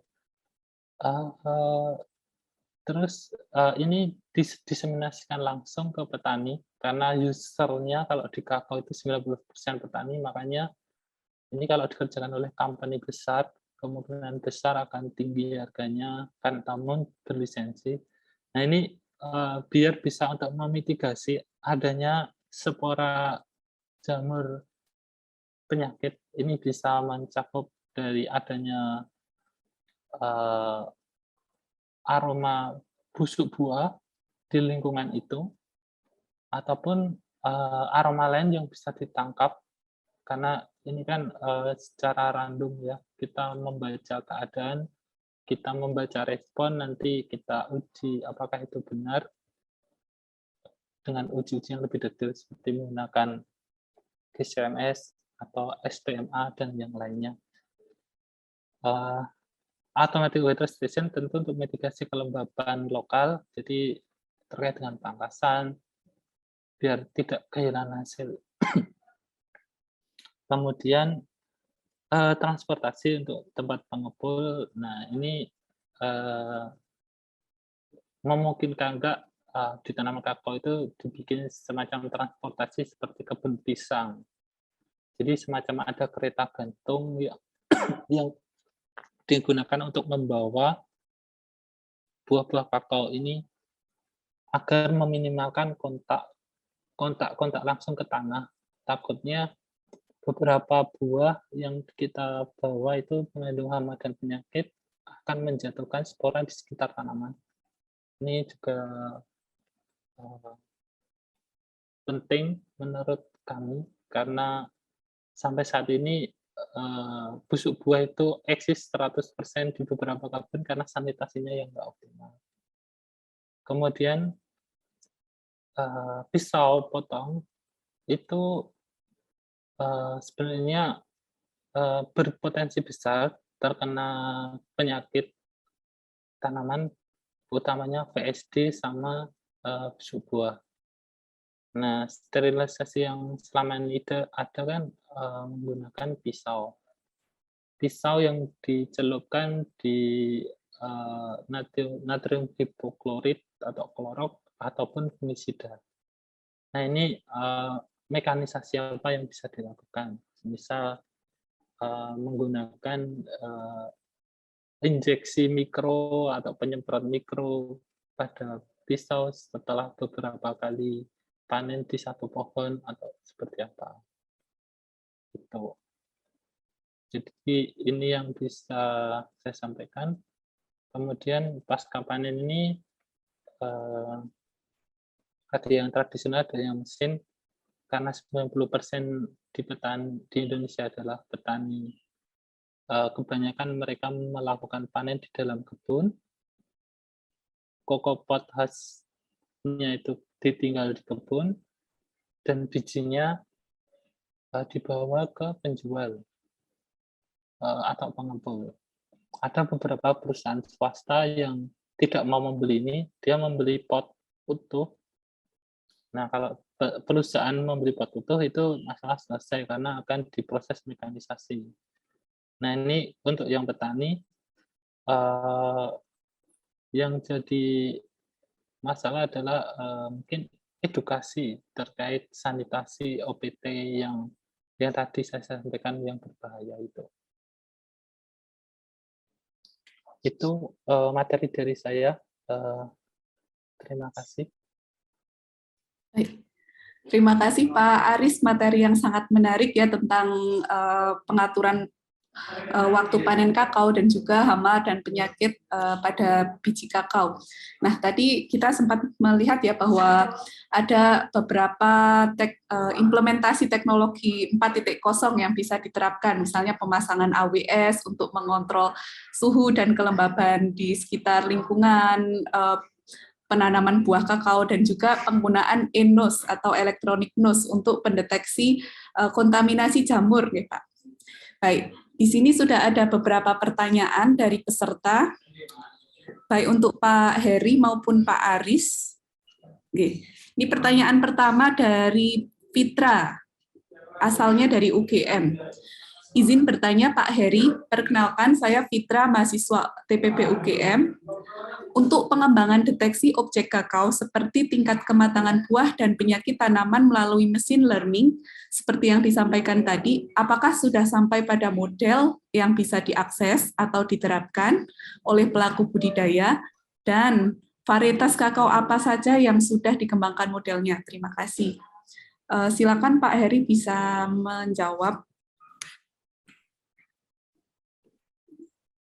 Terima kasih Mas Fitra atas pertanyaannya.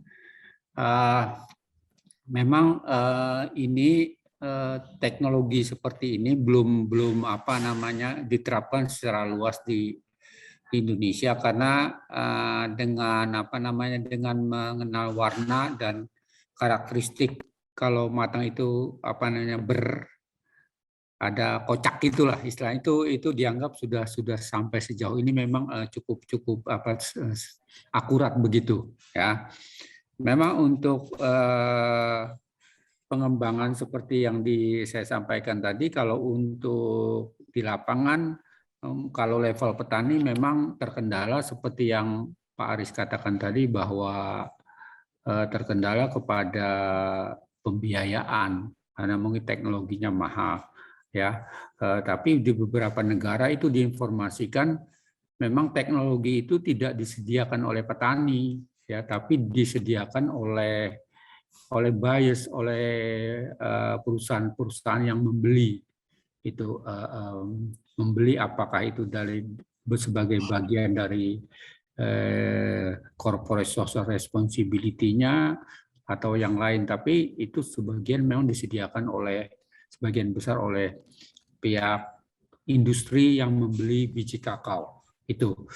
Nah, namun untuk skala-skala di pasca panen itu cukup intensif ya, skala-skala teknologi skala pasca panen untuk misalnya mendeteksi di asal usul bahan tanam, hybridnya, karakteristiknya seperti apa, lalu kaitan aroma dan cita rasa senyawa yang bisa dikarakteristik itu sudah dilakukan itu ya. Tapi perkembangannya sekali lagi lebih intens yang di pasca panen gitu ya, pasca panen itu seperti itu ya. Kemudian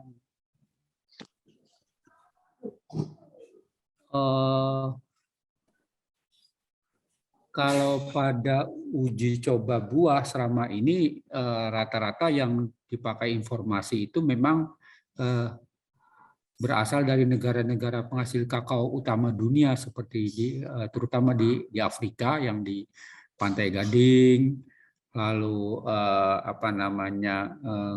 Ghana itu seperti itu.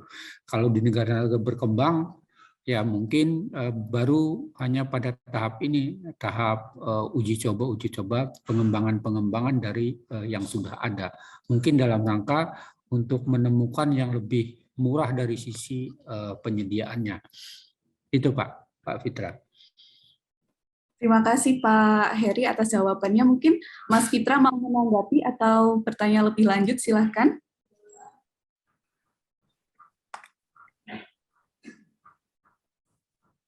Sudah cukup, halo. Mas Fitra? Oh. Halo.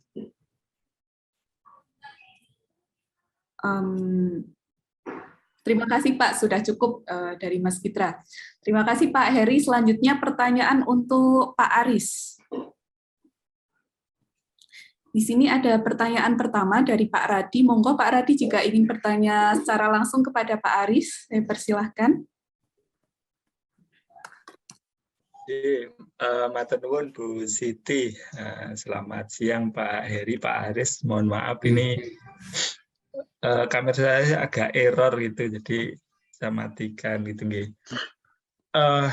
Menyimak tadi nggih yang disampaikan oleh Pak Aris, itu salah satu serangan hama yang ada di tanaman kakao atau buah kakao itu nggih Pak, itu salah satunya tadi dari hama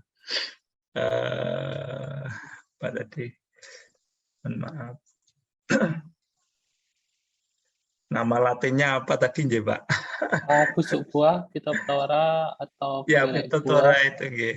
Oh ya, nggih. Nah, di dalam itu salah satu simptom atau gejala yang disampaikan tadi, salah satunya bisa dideteksi dengan menggunakan ENDES gitu nggih Pak. Untuk ya.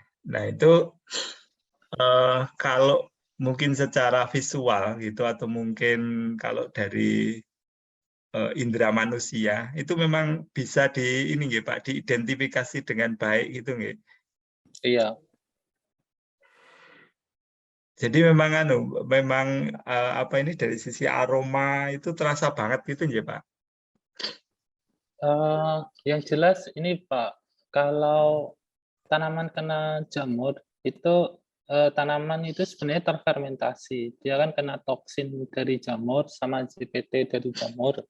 Dan jamur itu juga mengeluarkan aroma juga saat menginfeksi. Nah, di situ kan VOC-nya kan keluar berbeda, Pak. Berbeda dan beragam. Dan jumlahnya mikro. Nah, asumsi saya kita pendekatannya seperti HPLC atau GCMS gitu, Pak. Jadi ya kayak genus orang kena virus itu Pak, kan banyak sensor itu, ada berapa 18 atau 17 sensor aroma yang digunakan dan nanti pattern-nya seperti apa. Nah, pattern-nya itu nanti ketemu seperti apa, nanti dicocokkan dengan pengamatan visual langsung ataupun pengujian laboratorium keadaannya. Jadi uji banding gitu Pak. Sebenarnya saya dulu pernah menginisiasi Pak, jadi hanya pakai satu sensor VOC itu Pak, yang ada di pasaran, yang dari Sensirion, lupa aku nama modelnya, nama perusahaannya itu, terus motornya Arduino untuk data logger aja. Itu ada tren beda Pak, yang sehat sama yang enggak. Namun kan itu enggak, mungkin Bapak sudah tahu lebih memahami dari saya karena saya cuma partner ya, jadi yang ahli elektronika dan instrumentasinya kan tim lain itu. Ya itu baru ada istilahnya insight gitu Pak, insight berbeda. Terus saya lihat beberapa jurnal di jurnal sensor itu, ternyata banyak juga yang main-main dengan alat-alat seperti itu Pak. Jadi dengan uji banding gitu. Ada kondisi berbeda yang dua macam dengan sensor-sensor yang ada itu bisa dapat apa aja itu. Nah, itu dengan kayak gitu kan saya bayangin Pak. Terus ada itu Pak. Ada banyak perusahaan yang menjual bukan menjual sih, mengeluarkan inovasi semacam Enos di penyakit COVID itu. Nah, itu kan ada banyak itu. Di Indonesia kan juga ada dari UGM. Itu kan saya tangkap prinsipnya kan juga sama itu, Pak. Dari aroma itu. Nah, mungkin nggak itu secara teknologi dan kelayakan ekonomi dipakai untuk istilahnya mitigasi terjadinya outbreak gitu. Jadi nanti harapannya yang kerekam ke data log dan dikirim ke web center itu adalah kondisi-kondisi kakao yang sehat aja. Nanti kalau ada satu yang berbeda dan bedanya itu merupakan ciri dari jamur itu warning Pak. Jadi sebagai mitigasi untuk titik tertentu itu untuk menjadi perhatian khusus. Walaupun tidak ada gejala yang nampak, itu jadi mitigasi. Bisa jadi sehari lagi, 2 hari lagi itu udah ada gejala. Gitu. Tapi kalau itu modelnya sudah bagus ya Pak. Ini kan saya mengasumsikan ya. Asumsinya itu sudah jalan. Matur nuwun Pak Arif itu. Nah, biasanya pun setelah itu Pak, setelah diketahui itu kalau tindak lanjut di petani itu biasanya diapain Pak? Jadi atau mungkin kakao yang terserang itu tadi itu nggih. Nah, itu biasanya kemudian disemprot gitu atau bagaimana Pak? Enggak Pak, jangan disemprot dulu Pak. Jadi diambil dulu yang sudah ada jamurnya itu disanitasi, dibuang semua.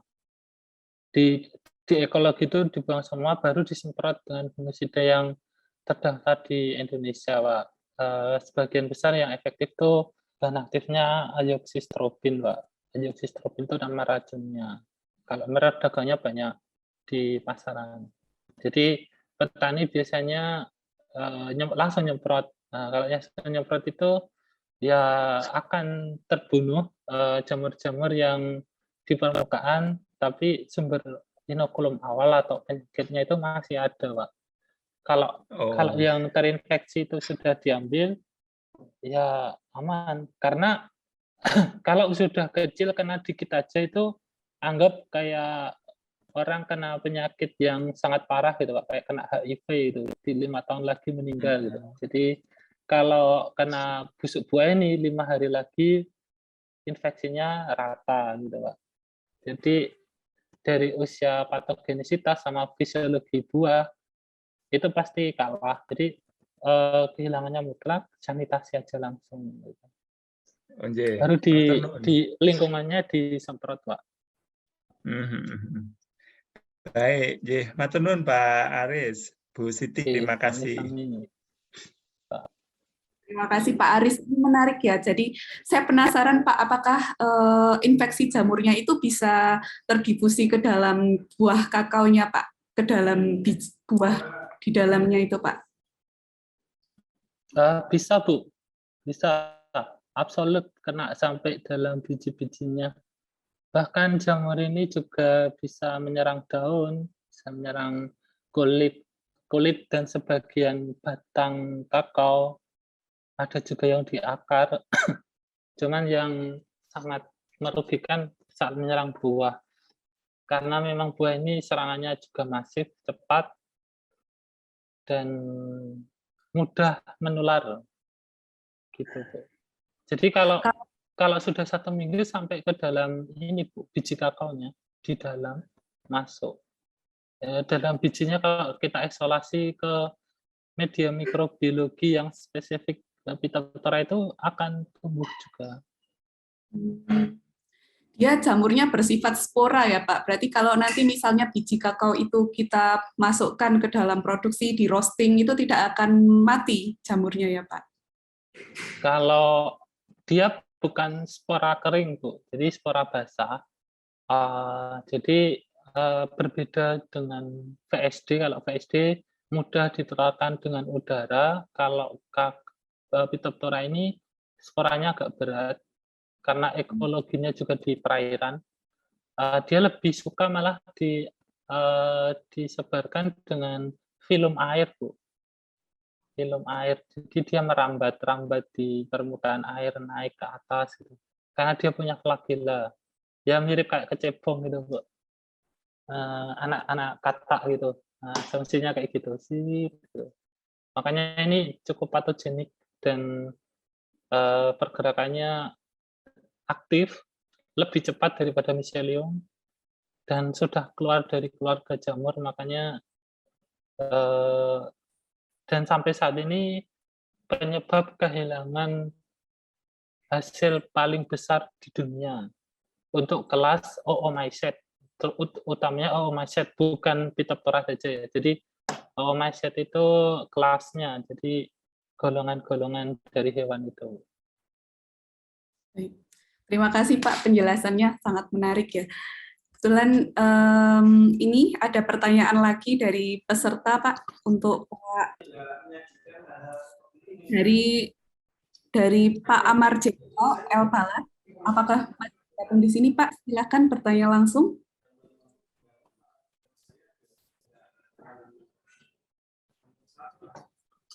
Pak Amar Jeko.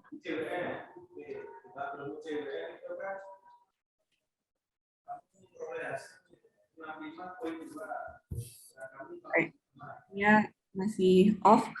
Ini pertanyaan yang pertama untuk Pak Aris. Untuk pendeteksi dini adanya gangguan pada tanaman kakao seperti apa? Kemudian pertanyaan kedua, apakah proses fumigasi perlu dilakukan pada kakao yang baik? Bagaimana cara menghilangkan penyakit kakao secara permanen?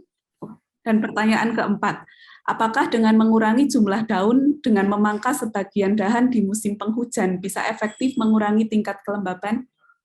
Baik, silakan Pak Aris. Saya jawab sesuai lama menjawabnya ya Bu. Yang terakhir adalah apakah dengan mengurangi jumlah daun dengan memangkas sebagian dahan mengurangi kelembaban? Jawabannya iya.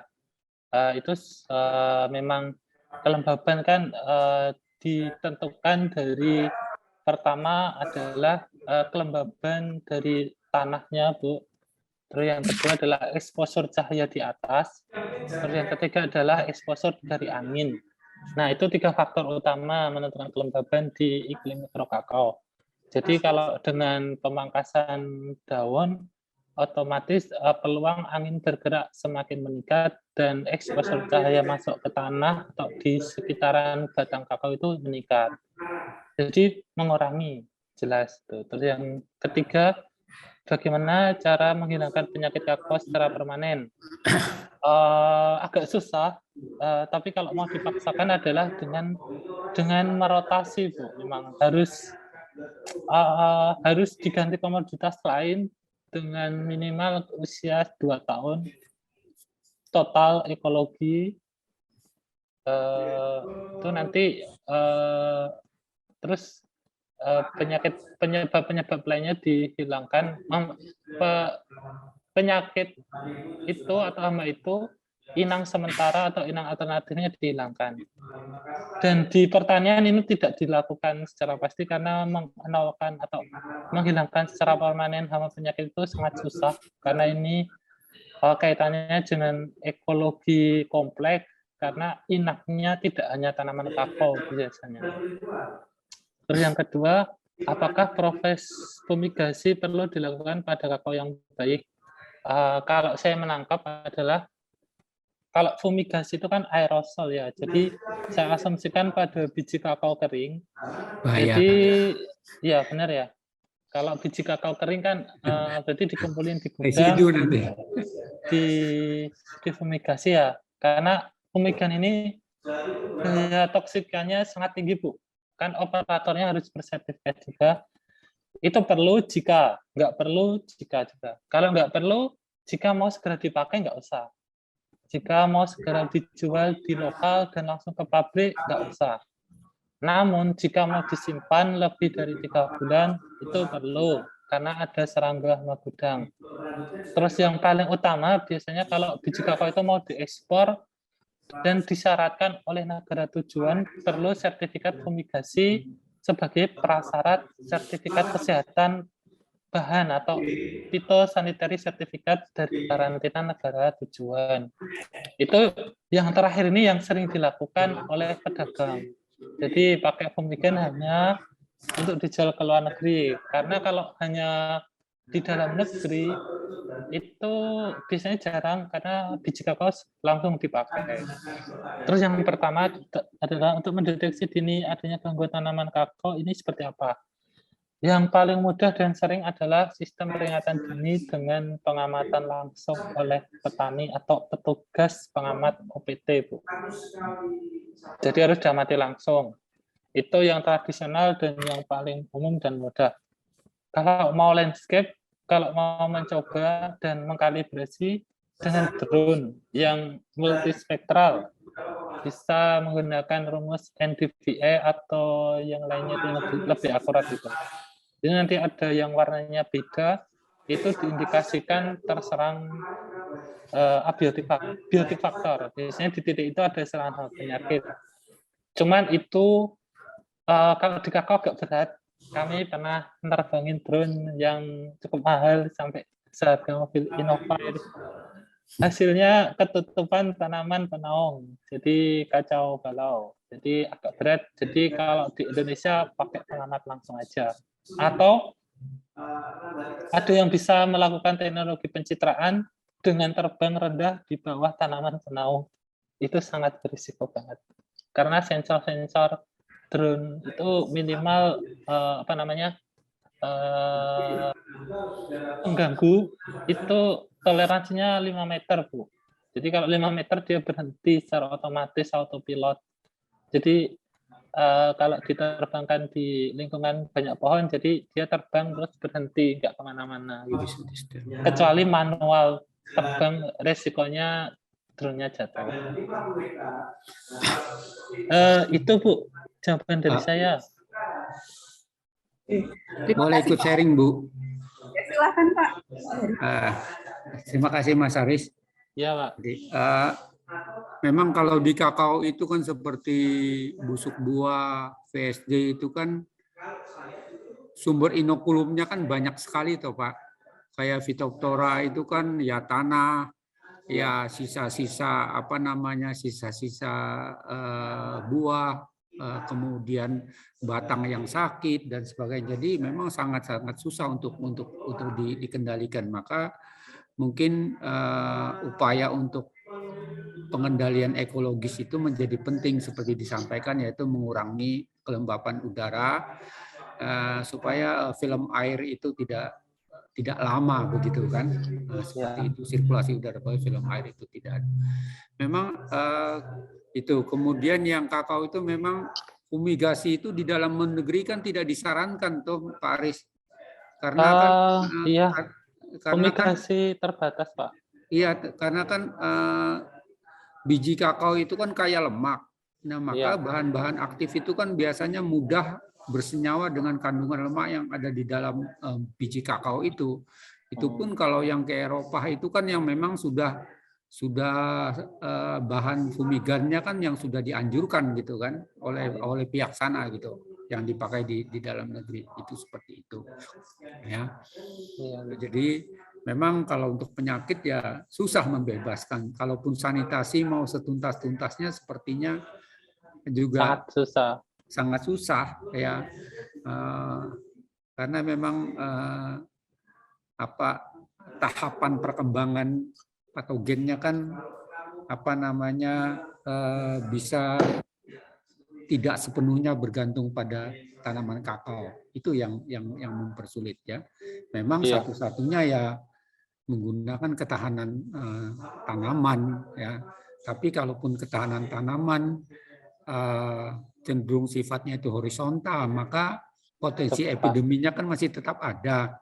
Maka sekali lagi mitigasi kelembapan seperti monitoring kelembapan, suhu, dan komponen iklim mikro lainnya itu menjadi penting.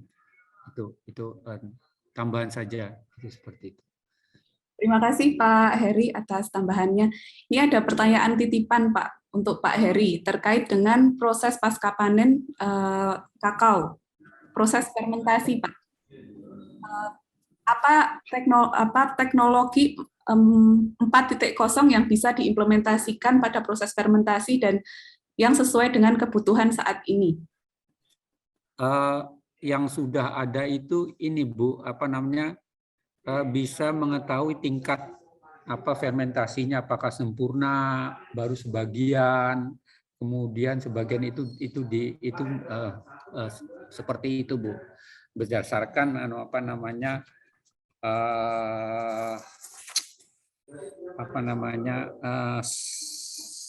spektral Bu, itu Bu. Ya. Kalau selama proses fermentasinya Pak, mungkin di box-nya itu kontrol apa, faktor apa yang bisa kita kendalikan Pak, misalnya dengan aplikasi smart. Kalau yang bisa dikendalikan mungkin kontrol suhu, ya, kontrol suhu itu yang paling lebih memungkinkan. Perubahan suhu dengan catatan mungkin pembalikannya harus betul-betul bagus sehingga bisa terdistribusi rata perubahan suhu yang diakibatkan oleh proses fermentasi itu. Itu seperti itu, Bu. Baik, terima kasih. Apakah peserta ada yang masih mempunyai pertanyaan? Silakan.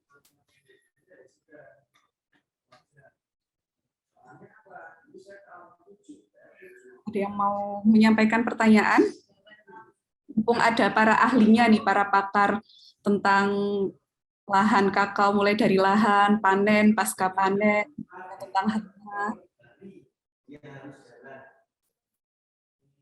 Kalau sudah tidak ada pertanyaan, mungkin saya izin untuk merangkum sedikit dari diskusi hari ini.